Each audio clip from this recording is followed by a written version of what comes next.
Lázaro Cárdenas capítulo 3. En la historia política contemporánea, se llama cardenismo a la época durante la cual México fue gobernado por el político y militar mexicano Lázaro Cárdenas del Río, 1895-1970, así como a la ideología nacionalista y popular consolidada durante dicho periodo, desde 1934 hasta 1940. Características del cardenismo.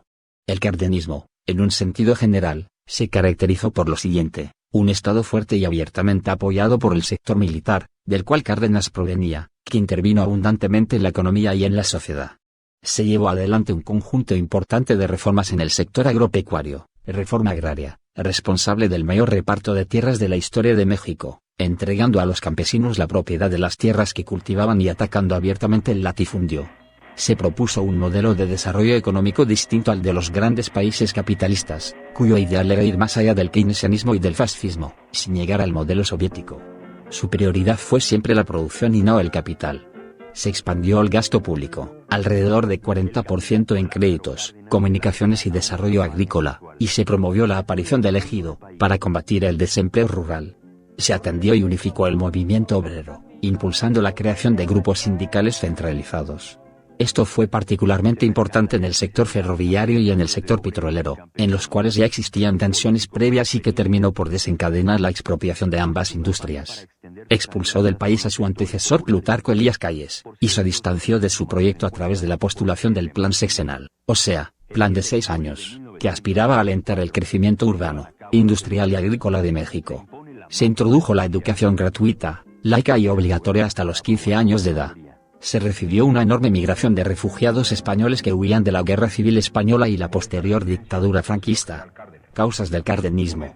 Las causas del ascenso de Cárdenas a la presidencia de México pueden resumirse en la Gran Depresión de 1930, que golpeó al mundo entero, y empeoró sustancialmente la calidad de vida en México, reavivando el descontento de las clases populares. La oposición a Plutarco Elías Calles, cuyo gobierno, y posteriores gobiernos títere, fueron de corte militarista, por parte de un movimiento más centrado en la clase trabajadora y en la democracia, encabezado por el mismo Cárdenas. Dichas tendencias acabaron por enfrentarse en las elecciones de 1933. El fracaso de los gobiernos postrevolucionarios por satisfacer las demandas sociales y económicas del pueblo mexicano, la mayoría de las cuales eran de larga data y habían sido reclamadas durante décadas. El conflicto en la industria petrolera, cuyos obreros reclamaban mejores salarios a las empresas transnacionales europeas, pero que no contaron, durante el llamado maximato de Plutarco Elías Calles, con mayor apoyo de parte del Estado.